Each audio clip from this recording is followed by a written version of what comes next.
All right. Hey, everybody. This is David Wilson, Managing Principal of Fund You Up, here with episode four. Episode four of the Business Banker Boss.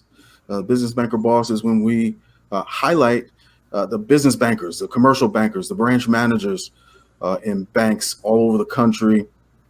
We hear about their stories. We hear about how they help the business community, what they do for the local community, and how they help, what sets them apart from other bankers out there. And we also get to hear some awesome stories about how they've helped folks out there. This episode, I am pleased to have with me a really good friend of mine, longtime friend of mine, Tonda Arthur. So Tonda, welcome. Thanks for having me. Absolutely. Why don't you go ahead and formally introduce yourself to the millions and millions of people who are watching? Sure. My name is Tonda Arthur, and I am the banking center manager of First Bank at West Hampton here in Richmond, Virginia. Okay. Awesome. All right. So let's get started with Tonda. Tonda, why don't you tell us how you got started? How'd you get started in banking? Why banking? It's funny. So I actually was working for my parents at the time. My parents own a business that's been in Richmond for 97 years. Oh, wow. Family business started with my great-grandfather. And my mom was like, you need to get a real job. And so they banked with the little community bank, and my mom took me up to the bank, and I applied to be a teller, and I started there as a part-time teller in 1993, which is about 27 years ago. Wow. Okay. Yeah. And, I did that while I was in college, kind of worked my way through. And then after college, kept getting promoted to different levels. And then around, I think by that time I'd worked myself up to the loan by phone center manager, where I was doing, $2 million a month in loans. It was a kind of crazy time right after right before the market kind of went crazy.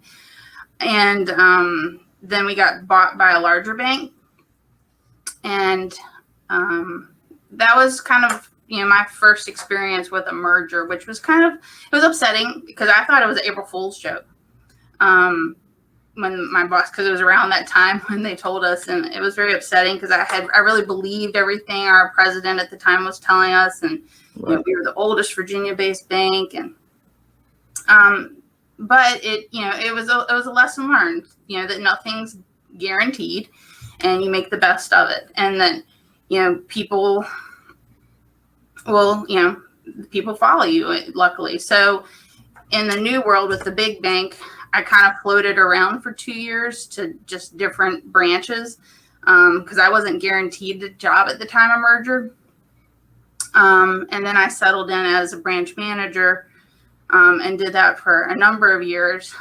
Then I became an auditor and had 7 branches that I oversaw. And it was interesting being on the audit side, so you can see the operations part and understand that part of it, but also empathize with what the branches are going through. So that, so it's an all policy that sometimes people get caught up in and forget that there's a client aspect to it that needs to be addressed. Then I was approached by my friend Keith to join another small community bank, leave big bank and come back to community banking. And I was very hesitant at first because I was a little jaded about banking. Right. I kind of had gotten to the point where it felt like I couldn't really help my clients anymore. That was always running into walls. It was always about tick marks, not so much helping people. And then I went, and it just sparked that initial passion I had the first time I started in banking. And I had a great time, and I'm still with the same team now. We did go through another acquisition at that time. Myself and my entire team ended up leaving that bank altogether and coming to First Bank. And so we've all been here at First Bank on Patterson since October of 2017. October 2017. Awesome. Yeah. So that's a long trip over 27 years. Yeah. Okay. But it's been a lot of lessons learned, and I wouldn't trade any of it, because the good and the bad you learn things from. So. Absolutely. Okay. So you mentioned along that path that there were several mergers. There were several, maybe you didn't feel good about a particular bank in terms of the tools they had to be able to help your clients. Would you say, and if you could elaborate on this, would you say that it's better to have that it's better to have a relationship with a business banker, a banker versus a bank? Personally, I would say yes. And the reason being, I mean, there are a lot of great bankers in all banks. And, when I left Big Bank, I made a point to introduce my clients to other bankers within that bank that I trusted and I knew would take care of them. But at the end of the day, I had the relationship with them. And a lot of my clients, ultimately become my friends because I care deeply about what happens to their businesses. And I think some of that stems kind of going back to my parents' business, because I get it. I understand the ups and downs that being a family-owned business, the trials and tribulations you go through, and that you don't want to have to spend, a week trying to get in touch with your banker to resolve an issue when, you can just text someone and, at least get a response to know that someone's maybe going to start working on it. Right. So yeah, I think, I've been very blessed that a lot of my clients have followed me through all those mergers. So, and I can't even begin to say how much I appreciate that. Okay. All right. Yeah, that's great. It's amazing how many people I speak to just in my travels and in my business who don't. Most business owners have a bank, but many do not have a relationship with a banker. Yeah. At that bank. And I think that going through what we just went through with PPP, it was pretty evident the importance of having a relationship with a banker, because it was so very difficult, if not impossible, to establish a relationship with a banker once PPP dropped. Yeah. What was your experience with that? It was very interesting.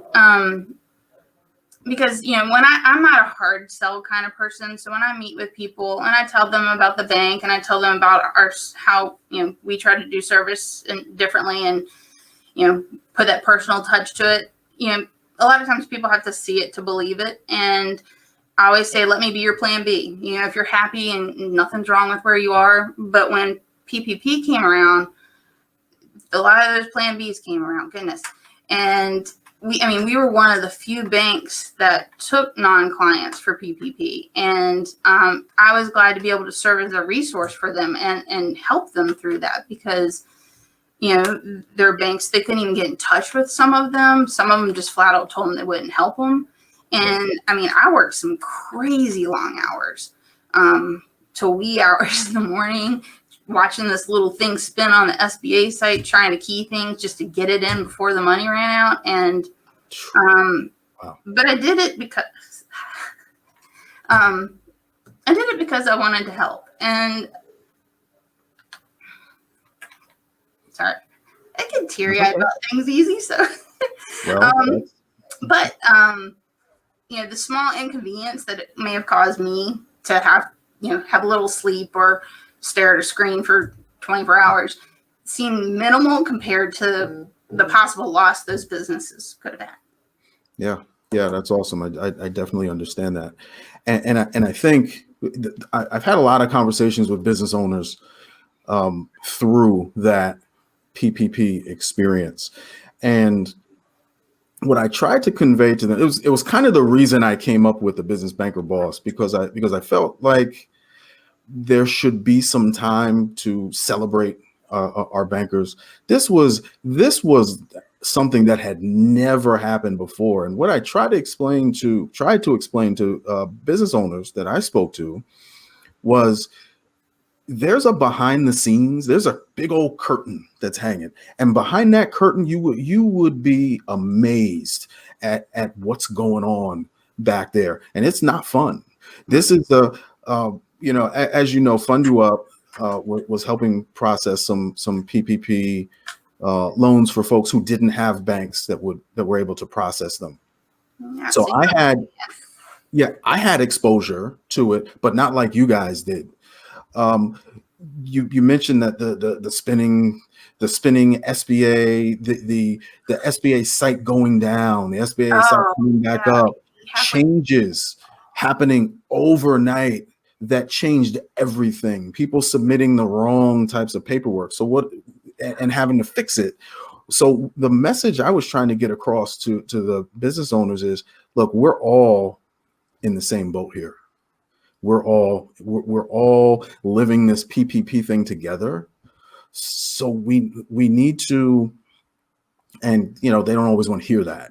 You mentioned bankers not returning calls. There were people, and perception is everything, right? Yeah. And and keeping those modes of, on top of trying to get all that done, still keeping the communication lines open. And in addition, we were opening accounts for everybody at the same time too. So you've got that on top of doing the PPP loan so that we would have an account to fund the money to.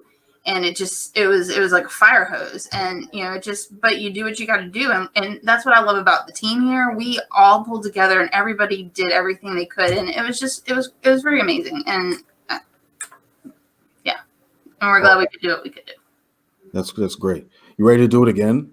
I think I need a vacation really quick, but then because I heard it's going to open up tomorrow. What? I didn't hear that. Oh gosh, you're going to give me a heart failure. No, I'd do it again. I would in a heartbeat if it happened, but probably best if I don't know before it happens. Yeah, that's right. I hear you. You kind of answered this next question before I asked it. Oh, sorry. But we saw that kind of shine through. What separates you from other bankers out there that makes you different? I have an answer, but you're being interviewed. Fair. Well, I always find that a hard question to answer because I can tell you it's the personal service and it's the team, and that we are accessible and we're responsive, and I mean we're human, we make mistakes, but we own up to those mistakes too. We take responsibility for everything we do. But sometimes trying to get that across to people maybe could come off as arrogant, or it's just lip service, because those are kind of things you have to see and feel to really get it. And so, one of the ways I try to invite people here so they can see the team and see, like the branch is like a home. It's and everybody's so friendly, and it's just a lively place, and we enjoy each other, and we're family. And we like to consider our clients family and bring them into that kind of fold. And, so going out and being involved in the community with Rotary or the West Hampton Merchants Association, or volunteering at different nonprofits, just doing things to kind of put our money where our mouth is kind of thing, showing what we do stuff in the community. I'm a big believer in Rotaries. We have a 4-way test of the things we think, say, or do. Is it the truth? Is it fair to all concerned? Will it be beneficial to all concerned? And will it build goodwill and better friendships? And it's that whole service above self concept. And I think even before I was in Rotary, I was practicing that, because I think it's important to help other people. Karma comes around. You did good by others, and things fall in place. Yeah, that's right. I will attest to the value of being able to walk in a branch and not only have people know your name, but their names. And you're right. I'm now speaking from personal experience. That's how it is. You walk right past. There's always some kind of goodie somewhere, right? Yeah. So grab some coffee, grab a Hershey's Kiss or something like that, and then there's Patrick. Yeah, it's like that. So that's very important. Um, and I think that might be what separates like the big bank from the community bank. Oh, Would you agree with that? yeah. And I mean, maybe just elaborate on that a bit. I would say you're going to find in community banks just because they're community-based banks, so they're not as widespread or broad. They're going to have that capacity to give that additional attention to the typical business owner or individual that the big banks, just because of the sheer volume that they go through, they just don't have. It's not, in some cases, physically possible for them to do. That's not to say that at the bigger banks there aren't really great bankers and people that really care. There are. Again, it just comes down to sheer volume and the ability to put that time to those little additional personal touches. Like, we send birthday cards out, handwritten and hand signed, to all of our clients. I can see mine from here. And again, so when you're talking on a wider mass scale, like a regional or nationwide bank, it becomes harder to do. And I can say that because I've been on both sides, so I can empathize, but I would do community banking all day long. Okay. Do you find that helps to have been on both sides? I do, and I think it helps that I always feel it's good to be well-rounded, and I think it's important to. When I was at the big bank, I learned a whole lot, and I wouldn't pass up the lessons I learned from that. And I'll refer people to, bigger banks sometimes because there's things that we as a community bank can't do. Just, in certain types of lending, or maybe it's not within our footprint. But I always believe that you should try to, everybody doesn't have to be enemies. We can all work together. There's plenty of people out there and plenty of businesses that need help. And, there's ways to work together.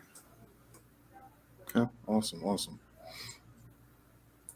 All right. So one of my favorite parts of the Business Banker Boss, because there always seems to be a favorite memorable story that our bankers share, something that's just profound, that was touching, that was just an awesome rags to riches story. I am excited to hear that from you, because 27 years, you've probably seen quite a bit. Please do, though, share with everyone your most memorable banking story.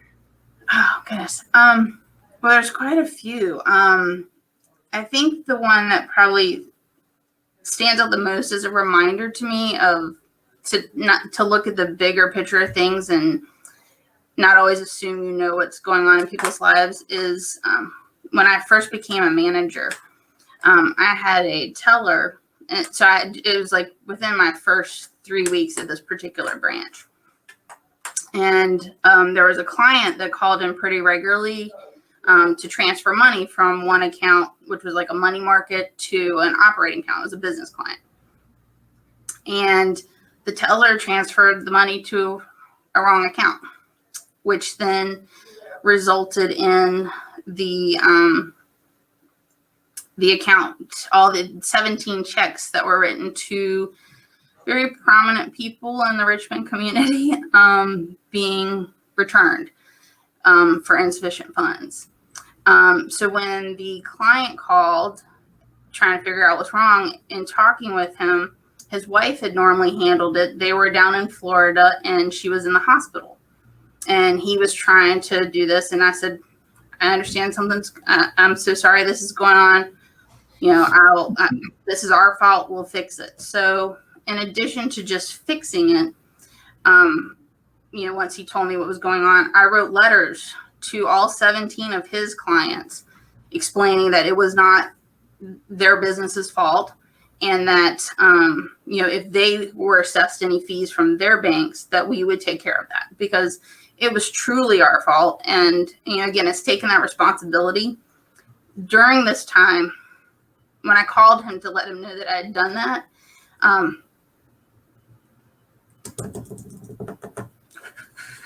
hold on. It always gets me. It just never feels.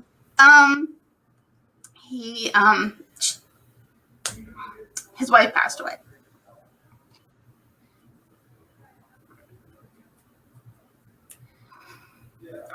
So anyway, yes, and so that was heartbreaking, and so I just kind of let that be, and we sent him a card and some flowers because apparently she was well known because she had called into the branch quite often, and I felt for him.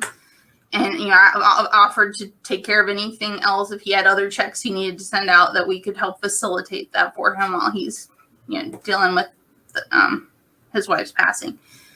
And about a month later, I got a call from him, and he told me he was very thankful for how I had handled the situation, and that I took responsibility for it, and that he wanted to move all his accounts over to us, which was another 7 business accounts. And in addition, I got letters back from some of those clients of his, thanking me for taking responsibility and, acknowledging that error. Right. So, it's one of those things that it's just good to remember that we're human. We make errors. If you own up to it, there's no harm. I mean, there's harm in it because it did cause an inconvenience to a lot of people, but, it's better than not taking ownership of it. Sure. Wow. That's amazing. And I, you certainly went above and beyond what most people would have probably expected. And that's what relationships are all about, right? Exactly. When you have that relationship with a banker, that's what happens. Gosh, I'm not sure we could follow that. That is awesome. Thank you for sharing that. I mean, your passion and emotion about that story really shine through.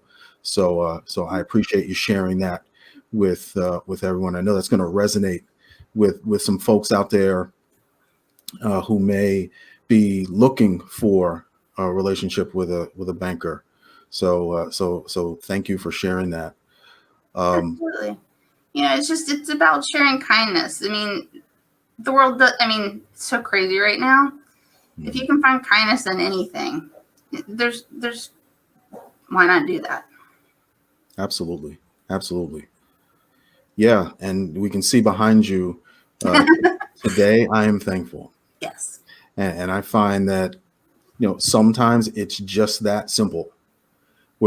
Be thankful that we're here and we're in the game and we can help someone, right? Exactly. Yeah. I feel like every day you should try to do something to help somebody. Awesome. All right. Well, Tonda, any closing thoughts as we wrap up? No, but I really appreciate this because, I was nervous about talking on camera. Yeah. It's not normally my forte. I'm more a behind the scenes kind of person, but yep. I do appreciate this opportunity. Absolutely. And I'm very excited about the whole program for you. Okay. Awesome. Well, I want to thank you for coming on, and I want to congratulate you because officially you are a business banker boss. So congratulations. Thank you for sharing your story. If someone wants to get in contact with you to maybe start building a relationship, how would they do that? They can call me at I guess, do you want me to just give my phone number? If you want. Sure. They can call me on my cell. It's 804-516-2783. They can call or text, or they can email me at tarthur@fbvirginia.com. All right. Let's see if we can do that. So there's your direct line Yes. there. Yep. And that was T. Arthur at F as in Frank, B as banana. Virginia. Virginia, right. .com. All right. So there we have it. All right, Tonda. Well, I appreciate you coming on. Again, congratulations on being a business banker boss. Thank you for sharing. And we will go ahead and wrap up. Thank you, everyone, for watching. My name is David Wilson. I'm managing principal of Fund You Up and host of the Business Banker Boss. Look for the next episode of the Business Banker Boss coming to you soon. Tonda, you have a marvelous day. Everyone have a marvelous day. And thanks for tuning in. Thank you, David. Have a good one.